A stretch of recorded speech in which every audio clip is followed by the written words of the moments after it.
Dear students, मैं Venus PGT sociology. आज हम क्लास +2 के लिए सामाजिक विषमता एवं बहिष्कार के स्वरूप चैप्टर पर डिस्कशन करेंगे। ठीक है, सामाजिक विषमता और बहिष्कार होता क्या है। हम अपने आसपास देखते हैं कि 14 साल से कम उम्र के बच्चे दुकानों में काम कर रहे होते हैं, चाय की या भोजनालयों में कार्य कर रहे होते हैं। मतलब उनके साथ कहीं ना कहीं सामाजिक विभेद हो रहा है या सामाजिक भेदभाव हो रहा है। वजह कि उनकी पहुंच नहीं है उन तरीकों तक या एजुकेशन तक, जिसकी वजह से उनके साथ भेदभाव होता है। मतलब समाज में फैली हुई विषमता, कोई व्यक्ति अमीर है, कोई गरीब है, कोई आर्थिक तौर पर संपन्न है, कोई गरीब है, कोई सरकार द्वारा दी जाने वाली सहायता पर निर्भर करता है। ठीक है, मतलब इस तरह से कोई ऊंच जाति से बिलोंग करता है, कोई निम्न जाति से बिलोंग करता है। इस तरह की चीजें हमारे समाज का एक प्रमुख हिस्सा रही हैं। प्राचीन काल से ही जाति, जनजातियां, ये जाति शब्द जो था और जनजातियां शब्द जो था वो अपना प्रभाव दिखाते आए हैं। कुछ जातियां थी जिनका स्वरूप प्रभावशाली पाया जाता है, पर कुछ जातियां ऐसी भी हैं जो जिनको निम्न समझा जाता है या उन लोगों के साथ कहीं ना कहीं सामाजिक विषमता पाई जाती है, यानी कि समाज में भेदभाव किया जाता है। ठीक है, बहिष्कार निकाल देना, मतलब बहिष्कार होता है कि कुछ जातियों को निम्न समझना, कुछ व्यक्तियों को निम्न समझना, या महिलाओं को पुरुषों से कमतर समझना, ये चीज होती है बहिष्कार। उसके बाद अगर हम बात करें तो सामाजिक विषमता और बहिष्कार में भी डिफरेंस है। देखो, साधारण और सामाजिक संसाधनों तक असमान पहुंच का तरीका सामाजिक विषमता कहलाती है।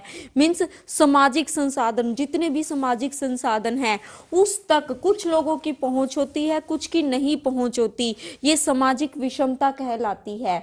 मतलब समाज के लोगों में डिफरेंस, उनकी आर्थिक स्थिति में डिफरेंस, उनके रहन सहन के तरीके में डिफरेंस, ये सामाजिक विषमता कहलाती है। कुछ एरियाज ज़्यादा डेवलप होते हैं, कुछ में पढ़ाई लिखाई का, शिक्षा का कम प्रसार हो पाता है। ठीक है, जैसे जनजातीय इलाके हैं, दुर्गम इलाके हैं, आदिवासी इलाके हैं, जहाँ तक शिक्षा का स्तर अभी तक इतना नहीं पहुंच पाया है, तो वहाँ सामाजिक विषमता पाई जाती है। कुछ एरियाज ज़्यादा डेवलप हैं, कुछ अनडिवेल्प हैं, कुछ अंडर डेवलप हैं। इस तरह से मतलब समाज में हर एक चीज़ में विषमता पाई जाती है। सामाजिक बहिष्कार, नेक्स्ट है हमारा सामाजिक बहिष्कार। ये वो तौर तरीके होते हैं जिनके द्वारा व्यक्ति या व्यक्ति के समूहों को पूरी तरह से घुलने मिलने से रोका जाता है। मतलब समाज में पूरी तरह से घुलने मिलने से रोका जाता है, उसको सामाजिक बहिष्कार का नाम दिया गया है। यानी कि कुछ जातियों को निम्न समझा जाता है। ऐसा प्राचीन समय में होता था कि कुछ जातियों को मंदिर में प्रवेश की मनाही थी, कुओं पर पानी भरने की मनाही थी, सार्वजनिक रास्तों पर घूमने फिरने की मनाही थी। मतलब उपनिवेशिक काल में भी ये प्रथाएं पाई जाती थी, उसको बहिष्कार का नाम दिया जाता था। जैसा हम सब जानते हैं कि भारतीय समाज शुरू से ही 4 वर्गों में बटा हुआ है। मतलब ब्राह्मण, क्षत्रिय, वैश्य, शूद्र सब अपने कार्य के अनुसार व्यवसाय को अपनाते थे। लेकिन आजकल आधुनिकीकरण और पश्चिमीकरण के प्रभाव के कारण बहुत ज्यादा परिवर्तन भी आ गया है। अब हम डिस्कस करेंगे सामाजिक विषमता एवं बहिष्कार सामाजिक कैसे है, मतलब सामाजिक कैसे माना जा सकता है इसको। क्योंकि देखो, ये एक व्यक्ति से संबंधित नहीं है, व्यक्ति से संबंधित ना होकर पूरे समुदाय से संबंधित है। मतलब पूरे समुदाय के अंदर सामाजिक विषमता पाई जाती है, पूरे समुदाय से सामाजिक विषमता पाई जाती है या बहिष्कार पाया जाता है। नेक्स्ट है, ये सामाजिक है, आर्थिक नहीं है। मतलब समाज का भाग है। अब सामाजिक और आर्थिक तो अपने आप ही एक दूसरे से जुड़े हुए होते हैं, क्योंकि जिसकी सामाजिक स्थिति ठीक है उसकी आर्थिक स्थिति भी ठीक हो जाती है, और जिसकी सामाजिक स्थिति ठीक नहीं है उसकी आर्थिक स्थिति भी कमतर ही रहती है। नेक्स्ट है, व्यवस्थित व संरचनात्मक है। औपनिवेशिक काल से ही हम देखते आ रहे हैं कि समुदायों से ही भेदभाव होता है, पूरी की पूरी जाति से भेदभाव होता आया है। हालांकि आधुनिकीकरण के इस जमाने में इसका कोई मतलब भी नहीं रह गया है। हर एक व्यक्ति को समानता का अधिकार और स्वतंत्रता का अधिकार प्रदान किया गया है। लेकिन फिर भी सामाजिक विषमता और बहिष्कार सामाजिक कैसे है, क्योंकि एक व्यक्ति से संबंधित नहीं है, समुदाय से संबंधित है, सामाजिक है, आर्थिक नहीं है। ठीक है, नेक्स्ट है व्यवस्थित व संरचनात्मक है, मतलब संरचना में, स्ट्रक्चर में ही है ये। सामाजिक विषमता, सामाजिक विषमता देखो, प्रत्येक व्यक्ति आर्थिक तौर पर संपन्न नहीं होता। कुछ व्यक्ति आर्थिक तौर पर ज्यादा संपन्न होते हैं और कुछ के पास कम संपत्ति होती है। उन्हें उसी कम संपत्ति के सहारे अपने परिवार का पालन पोषण करना पड़ता है। अब इसमें भी 3 तरह की पूंजियां दिखाई गई हैं। पहली है हमारी आर्थिक पूंजी। आर्थिक पूंजी यानी कि भौतिक संपत्ति और आय के रूप में आर्थिक पूंजी, मतलब व्यक्ति के पास भौतिक संपत्ति होती है, आय का भी असमान वितरण पाया जाता है। किसी के पास, किसी की आय ज्यादा होती है, किसी की आय कम होती है, किसी को पूर्वजों से कम संपत्ति मिली है, किसी को ज्यादा मिली है, तो वो आर्थिक पूंजी मानी जाती है। नेक्स्ट है प्रतिष्ठा एवं शैक्षणिक योग्यताओं के रूप में सांस्कृतिक पूंजी, मतलब जिसके पास प्रतिष्ठा है यानी कि रेपुटेशन है, समाज में उसकी स्थिति अच्छी है, शैक्षणिक योग्यताएं हैं, मतलब एजुकेशन काफी अच्छी एजुकेशन है, तो उसको सांस्कृतिक पूंजी के तौर पर जाना जाता है। नेक्स्ट है सामाजिक पूंजी, यानी कि समाज में रेपुटेशन, समाज में स्थिति कैसी है, पूर्वजों की स्थिति कैसी थी, उन्हीं के अकॉर्डिंग सामाजिक पूंजी निर्धारित होती है। अब इनको किसे, एक व्यक्ति के पास अगर आय के तौर पे अच्छी पूंजी है तो वो अपने बच्चों को अच्छी शिक्षा दीक्षा दे सकता है, अच्छी रेपुटेशन दे सकता है। अब जो एजुकेशन प्राप्त करेगा उसी को आगे अच्छी आय कमाने के अवसर मिलेंगे, तो उसके पास आर्थिक पूंजी भी अपने आप बढ़ जाएगी। उसी तरह से सांस्कृतिक पूंजी भी उसी व्यक्ति की बढ़ेगी जो आर्थिक तौर पर संपन्न है, वही शैक्षणिक योग्यताओं को प्राप्त कर सकेगा और प्रतिष्ठा को प्राप्त कर सकेगा। उसके बाद आती है सामाजिक पूंजी। अब समाज में अच्छी रेपुटेशन है और अच्छी क्वालिफिकेशन मिल गई तो उससे वो अपनी अप्रोच के बेस पे या किसी भी तरह से प्रतिष्ठा के द्वारा या शैक्षणिक योग्यताओं के द्वारा अच्छी नौकरी पा सकता है, समाज में अच्छी स्थिति प्राप्त कर सकता है। इस तरह से आर्थिक पूंजी, सांस्कृतिक पूंजी, सामाजिक पूंजी, ये सब एक दूसरे से संबंधित हैं। इस तरह से जो व्यक्ति आर्थिक तौर पर ही संपन्न नहीं है, जिसका गुजर बसर ही बड़ी मुश्किल से चल पाता है, वो अपने बच्चों को अच्छी एजुकेशन भी नहीं दे पाता। अगर अच्छी क्वालिफिकेशन नहीं दे पाएगा तो उसके बच्चों को भी इसी तरह गुजर बसर करना पड़ता है। तो इस तरह से ये तीनों चीजें एक दूसरे से जुड़ी हुई है। मीन्स समाज में विषमता लगातार पीढ़ी दर पीढ़ी हस्तांतरित होती रहती है, चलती रहती है। जिस व्यक्ति की आर्थिक पूंजी अच्छी होगी उसको सांस्कृतिक पूंजी भी अच्छी होगी और सामाजिक पूंजी भी अच्छी होगी। एक टर्म है सामाजिक सत्रीकरण। सामाजिक सत्रीकरण कहते किसे हैं? समाज के अंतर्गत पाए जाने वाले विभिन्न समूहों का ऊंच नीच या छोटे बड़े के आधार पर विभिन्न सत्रों में बंट जाना सामाजिक सत्रीकरण कहलाता है। मीन्स ऊंच नीच का सस्त्रण, ऊंच नीच का सस्त्रण, कुछ लोग ऊंचे स्थान पर विराजमान है, कुछ नीचे स्थान पर, इसी को सामाजिक सत्रीकरण का नाम दिया गया है। यानी कि समाज में ऊंची स्थिति, समाज में नीचे का स्थान, ये सामाजिक सत्रीकरण कहलाता है। समाज के अंतर्गत पाए जाने वाले विभिन्न समूहों, अलग अलग समूहों का ऊंच नीच व छोटे बड़े के आधार पर विभिन्न सत्रों में बंट जाना सामाजिक सत्रीकरण कहलाता है। सामाजिक सत्रीकरण की विशेषताएं। सामाजिक सत्रीकरण समाज की एक विशेषता है, ना कि मात्र व्यक्तियों की। मीन्स सामाजिक सत्रीकरण जो है वो पूरे समुदाय में या एक समाज में पाया जाता है, न कि व्यक्तियों में। मतलब व्यक्ति से व्यक्ति में कोई डिफरेंस नहीं होता, बल्कि ये समाज में, एक समाज से दूसरे समाज में डिफरेंस पाया जाता है, एक जाति से दूसरी जाति में डिफरेंस पाया जाता है। उसके बाद नेक्स्ट है सामाजिक सत्रीकरण पीढ़ी दर पीढ़ी चलता है। मीन्स एक पीढ़ी के अगर एक पीढ़ी का सामाजिक सत्रीकरण नीचा है, मतलब कमतर है, तो वो दूसरी पीढ़ी तक भी उसको ऊंचे स्थान पर नहीं ले जा पाता, क्योंकि अगर व्यक्ति आर्थिक तौर पर संपन्न नहीं है तो वो अपने बच्चों को अच्छे से शिक्षा नहीं दे पाता। कहीं ना कहीं इसके पीछे अंतः विवाह भी माना जाता है, क्योंकि एक व्यक्ति की जो परिस्थिति है वो उसी जाति में बनी रहती है और व्यक्ति जो है उसको सामाजिक विषमता झेलनी पड़ती है। सामाजिक सत्रीकरण पीढ़ी दर पीढ़ी चलता रहता है, ये एक पीढ़ी से दूसरी पीढ़ी को हस्तांतरित होता है, क्योंकि ना तो उनके पास आर्थिक संपन्नता होती है। जब तक आर्थिक संपन्नता नहीं होगी, शिक्षा नहीं होगी और आगे अच्छा व्यवसाय नहीं शुरू कर पाएंगे, तब तक उनको लाभ नहीं होगा। जैसा कि कहा जाता है कि मतलब एक व्यक्ति जो पत्थर उठाने वाला व्यक्ति है या पत्थर तोड़ने वाला व्यक्ति है, वो एक कोई छोटा मोटा ठेकेदार भी नहीं बन पाता अपनी जिंदगी में। वजह ये होती है कि वो अपने कार्य में ही निपुण हो पाता, लेकिन उस कार्य के बदले में उसको जो मजदूरी मिलती है उसके बदले में वो अपना जीवन निर्वाह ही मुश्किल से चला पाता है। तो बच्चों को वो अच्छी एजुकेशन और अच्छी पूंजी कहाँ से प्रदान करेगा। हालांकि आधुनिकीकरण के इस युग में काफी सरकार ने काफी प्रयास किए हैं पिछड़े वर्गों को ऊपर उठाने के लिए और उनको कहीं ना कहीं आर्थिक तौर पर मदद भी दी गई है, परंतु फिर भी सामाजिक सत्रीकरण जो है वो पीढ़ी दर पीढ़ी लगातार हस्तांतरित होता आया है। सामाजिक सत्रीकरण को बनाए रखने में धार्मिक विचारधारा और विश्वास आदि भी सहायक है। मीन्स धार्मिक विचारधारा और विश्वास भी कहीं ना कहीं सामाजिक सत्रीकरण को यूं के यूं बनाए रखते हैं। कुछ व्यक्ति अपने स्थान को छोड़कर दूसरे स्थान पर नहीं जाना चाहते, चाहे उन्हें कितना ही अच्छा कार्य वहां पर क्यों ना मिल रहा हो, वो फिर भी उसी स्थान पे अपने पैतृक स्थान पर ही रहना पसंद करते हैं।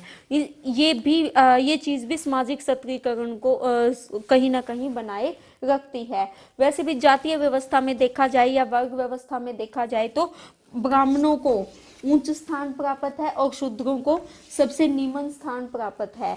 यही स्थिति मतलब जाति व्यवस्था भी कहीं ना कहीं सामाजिक सत्रीकरण को बनाए रखती है, क्योंकि इससे धार्मिक विचारधारा को बल मिलता है और धार्मिक विश्वासों को बल मिलता है, जिससे भारत में सामाजिक सत्रीकरण आज भी अपनी स्थिति ज्यों की त्यों लिए हुए है और ये एक पीढ़ी से दूसरी पीढ़ी को लगातार हस्तांतरित होता रहा है। पूर्वाग्रह होता क्या है? मतलब पहले से किसी भी व्यक्ति या समुदाय के बारे में अपनी राय बना लेना पूर्वाग्रह कहलाता है। एक समूह के सदस्यों द्वारा दूसरे समूह के सदस्यों के बारे में पूर्व कल्पित विचार मतलब पहले से ही विचार बना लेना या धारणा बना लेना जो बिना किसी विषय को समझे और बिना जांच परख किए शुरू में ही बना ली जाती है, वो पूर्वाग्रह कहलाती है। मीन्स एक समूह के बारे में या एक समुदाय के बारे में पहले से ही अपनी राय बना लेना या धारणा बना लेना पूर्वाग्रह कहलाता है। जैसा कि मारवाड़ियों के बारे में कहा जाता है कि वो नेचर वाइज कंजूस होते हैं, यानी कि मतलब पूर्वाग्रह पहले से ही मतलब उनको किसी ने जाना नहीं, सोचा नहीं, समझा नहीं, बस एक अवधारणा चली आ गई है मुहावरे और लोकोक्ति की तरह और उसी को यूज कर लिया कि वो कंजूस होते हैं। ठीक है, मतलब एक समूह के सदस्यों द्वारा दूसरे समूह के सदस्यों के बारे में पूर्व कल्पित विचार मतलब पहले से चले आ रहे विचार या धारणा जो बिना किसी विषय को समझे और बिना जांच परख किए शुरू में ही बना ली जाती है, उनको पूर्वाग्रह कहा जाता है। एक व्यक्ति के बारे में जो या समुदाय के बारे में पूर्वाग्रह होते हैं वो पहले से सुनी सुनाई बात होती है, उसके बारे में कोई भी सबूत या कोई कुछ नहीं जानना चाहता, वो बिना जांच परख की हुई बात होती है और वही आगे काफी लंबे समय तक चलती रहती है। ये पूर्व कल्पित विचार होते हैं, सुनी सुनाई बातें होती हैं और मतलब ये किसी भी जांच परख पर खरा नहीं उतरते। ये पहले मतलब शुरू में बना ली गई अवधारणा पूर्वाग्रह कहलाती है। पूर्वाग्रह सकारात्मक और नकारात्मक दोनों प्रकार के हो सकते हैं। जैसे किसी जाति के बारे में कहना कि ये तो वीर जाति है, ठीक है, मतलब पूर्वाग्रह की जड़ें व्यक्ति की भावनाओं और मनोवृत्तियों में गड़ी होती हैं। मतलब कि व्यक्ति की भावनाओं और उसकी मनोवृत्तियों से व्यक्त होती हैं। मीन्स पूर्वाग्रह पूरी तरह से रूढ़ धारणाओं पर आधारित होते हैं। रूढ़ धारणाएं इनका बेस बनाती है पूर्वाग्रहों का। मतलब जो बेस फाउंडेशन है वो क्या है? रूढ़ धारणाएं। रूढ़ धारणाएं मीन्स प्राय रूढ़ धारणाएं ही जो है होती हैं वो पूर्वाग्रहों का पोषण करती है। यानी कि पूर्वाग्रहों के लिए फाउंडेशन का काम क्या करती है? रूढ़ धारणाएं। ऐसा लोक विश्वास, समूह स्वीकृत कोई अचल विचार, मतलब जिसमें कोई हलचल ना हो, ऐसा विचार या भावना जो सामान्यतः शाब्दिक शब्दों से युक्त और संवेग युक्त होता है। संवेग युक्त यानी कि भावनाओं से भरा होता है।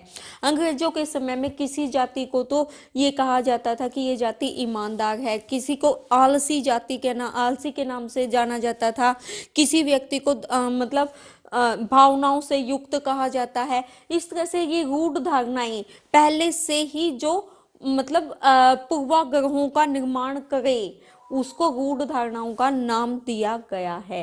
मतलब ऐसे लोक विश्वास जो काफी लंबे समय से चले आ रहे हों उनको रूढ़ धारणाएं कहा जाता है। ये शाब्दिक और संवेग युक्त होती हैं, यानी कि भावनाओं से भरी हुई होती हैं। ये शब्दों से युक्त होती हैं, मतलब इनको भाषा में व्यक्त किया जा सकता है।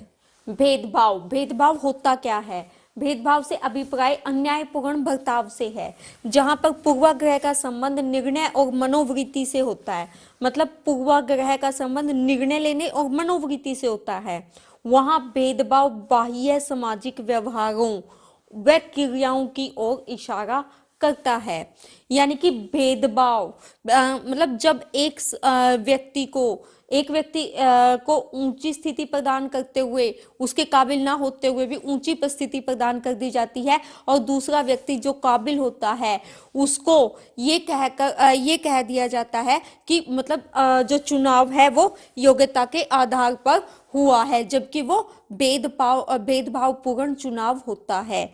उस स्थिति में जो एक समुदाय है या वो व्यक्ति है वो अपने आप को कहीं ना कहीं उस लाभ से वंचित पाता है। इसी को भेदभाव कहा जाता है। यानी कि भेदभाव एक अन्यायपूर्ण बर्ताव है जहां एक व्यक्ति को काबिल ना होते हुए भी वो अवसर दे दिया जाता है और दूसरा व्यक्ति जो काबिल है वो फिर भी उस अवसर से वंचित रह जाता है। ये मतलब पूर्वाग्रह जो निर्णय और मनोवृत्ति से संबंधित है, और भेदभाव सामाजिक व्यवहार और क्रियाओं से की ओर इशारा करते हैं। मतलब भेदभाव सामाजिक व्यवहार और क्रियाओं से प्रभावित होता है। नेक्स्ट है सामाजिक बहिष्कार, यानी कि समाज से अलग कर देना, अलग थलग कर देना या अपवर्जन कहते किसको है। इसके अंतर्गत किसी व्यक्ति को विस्तृत समाज से जुड़ने से रोका जाता है।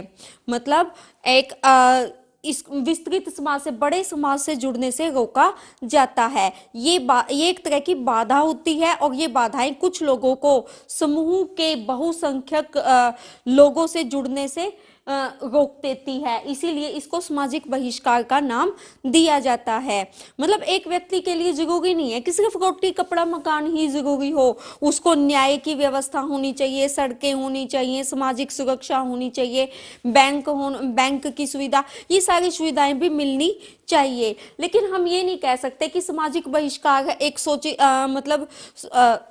सोची समझी घटना है। ये एक संरचना का पार्ट है, ये एक संरचनात्मक तत्व है, इसको हमारी संरचना में ही डाला गया है।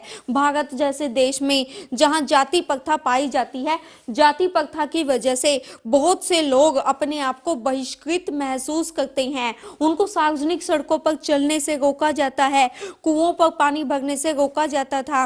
मतलब सामाजिक बहिष्कार एक अनैच्छिक क्रिया है।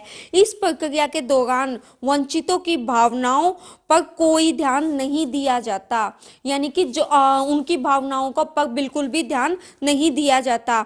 पटरियों कुछ लोग ऐसे होते हैं जो पटरियों पर सोते हैं, पुलों के नीचे रहते हैं, उनका कुशल क्षेम पूछने वाला भी कोई नहीं होता, मतलब उनकी कुशलता पूछने वाला भी कोई नहीं होता, उन्हें किसी तरह का कोई स्वास्थ्य लाभ नहीं मिल पाता। इसको सामाजिक बहिष्कार और अपवर्जन के अंतर्गत ही तो रखा जाता है। भारत जैसे देश में जहां सदियों तक हमारा प्राचीन इतिहास रहा है, वहां पर जाति व्यवस्था शुरू से ही मौजूद रही है। जाति व्यवस्था एक ऐसी संस्था है जिसने लोगों के जीवन को बहुत ज्यादा प्रभावित किया है। दक्षिण में तो दूर से अशुद्धता, दूर से अपवित्रता, इन शब्दों का भी प्रयोग किया जाता था दक्षिण भारत में। मतलब दूर से केवल छू लेने मात्र से भी व्यक्ति सवर्ण जाति के लोग ये समझते थे कि हम अछूत हो गए, मतलब उन लोगों के हाथ लगा देने मात्र से वो अपने आप को अपवित्र महसूस करते थे। यानी ये सब जाति व्यवस्था का ही तो फर्क रहा है। शुरू से ही जाति व्यवस्था के वर्ण और जाति के पाए जाने की वजह से ब्राह्मण जिनको उच्च स्थान प्राप्त रहा है समाज में, और शूद्र जिनको समाज में सबसे नीचे का स्थान दिया गया है, उन्हें मतलब उनके साथ शुरू दिन से ही भेदभाव की ये रणनीति जाति व्यवस्था के अंतर्गत पाई जाती रही है। हालांकि मतलब दक्षिण भारत में दलितों को, या हम कह सकते हैं कि शूद्रों को वहां पर खुलेआम सड़कों पर घूमने की भी परमिशन नहीं थी, और मंदिरों में जाने को भी मनाही थी। उनके बच्चे सवर्ण जाति के बच्चों के साथ बैठकर नहीं पढ़ सकते थे। सवर्ण जाति के बच्चे अपने बच्चों को स्कूल से निकाल लेते थे अगर दलितों के बच्चे उस स्कूल में पढ़ने के लिए जाते थे। तो इस तरह से मतलब जाति व्यवस्था का दबदबा शुरू से ही हमारी सभ्यता पर रहा है, शुरू से ही हमारी संस्कृति का हिस्सा बनकर रह गया है। हालांकि 1930 में महात्मा गांधी ने इन लोगों के लिए हरिजन शब्द का प्रयोग किया था, जो एक सम्मान सूचक वर्ड शब्द था। ठीक है, 1970 के दशक में इनके लिए दलित शब्द का प्रयोग किया जाने लगा। दलित जिसका अर्थ था पैरों से कुचला हुआ, मतलब दलित शब्द का प्रयोग 1970 के दशक में किया गया। 1930 में इन लोगों को हरिजन का नाम दिया गया, किसके द्वारा? महात्मा गांधी के। जातियों के साथ साथ जनजातियां भी पूरी तरह से प्रभावित रही है। इस मामले में जनजातियों ने भी बहुत कुछ सहा है। हालांकि सरकार ने अब उनको थोड़ी सी सुविधाएं दी है, लेकिन इनको आदिवासियों के नाम से जाना जाता था। ये पिछड़े हुए ऐसे वर्ग थे जो एक जंगल में रहकर अपना गुजारा बसर करते थे और झूम खेती के सहारे अपना पालन पोषण करते थे। इन्हीं जनजातियों को, जिनको गिरिजन के नाम से भी जाना जाता है और आदिवासी भी कहा जाता है, इन्होंने प्रतिकूल विषम परिस्थितियों में भी आदिवासी लोग अपना गुजर बसर करने के लिए मजबूर थे। इन्हें बगानों व कारखानों में कार्य करने के लिए मजबूर कर दिया गया, क्योंकि सरकार द्वारा विकास के नाम पर इनकी जमीनें हथिया ली गई, वनों को काट दिया गया। वनों को जहां पर ये शांति से अपनी जिंदगी का गुजर बसर करते थे, उनको विकास के नाम पर इनसे छीन लिया गया। यानी कि नर्मदा नदी पर जो सरदार सरोवर बांध बनाया गया, वो विकास के नाम पर इन वनों को काटने की एक साजिश ही मानी गई।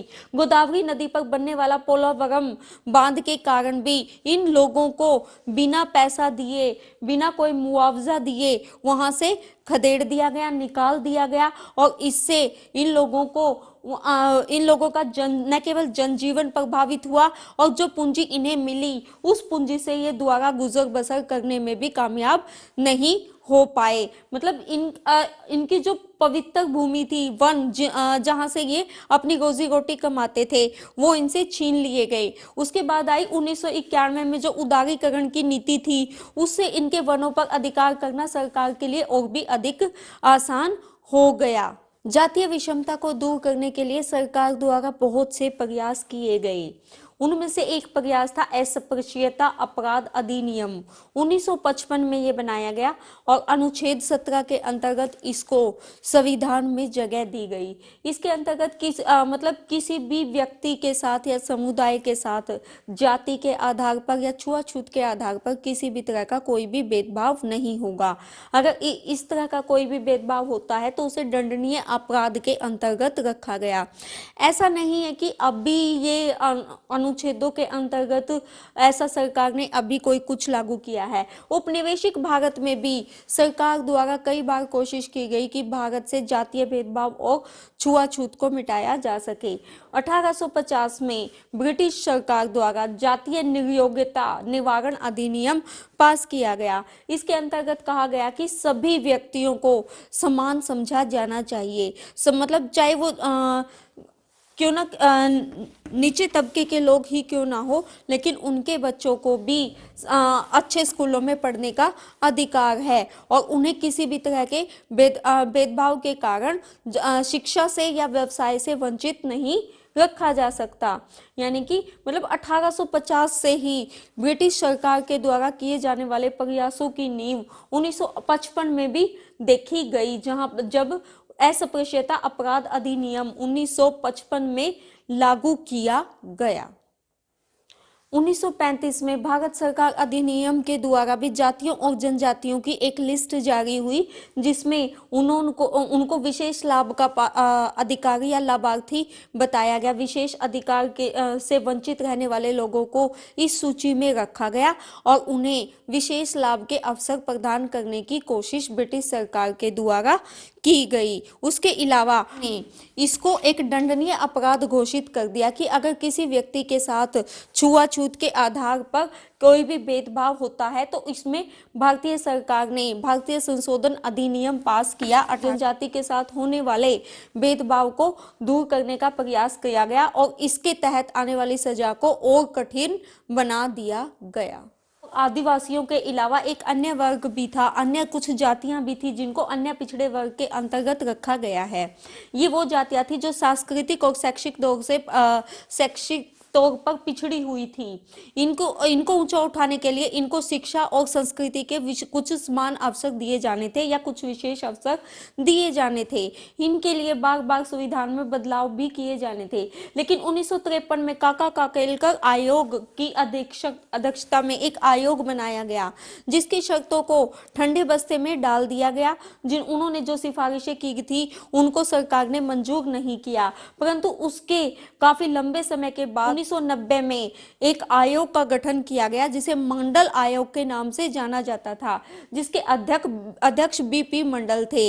इनकी शर्तों को सरकार द्वारा मान लिया गया क्योंकि इनकी शर्तों के आने के बाद समाज में एक भूचाल सा आ गया। 10 वर्ष बाद 1990 में इसको लागू कर दिया गया। इसके कारण देश की राजनीति में जो भूचाल आया था उसको केंद्र सरकार ने ठंडा करने के लिए एक के बाद एक सब सरकारें इस आयोग की द्वारा की गई सिफारिशों को लागू करती चली गई। मंडल आयोग की रिपोर्ट लागू करने के लिए कुछ समय बाद उत्तर भारत के कुछ राज्यों में भूमि पर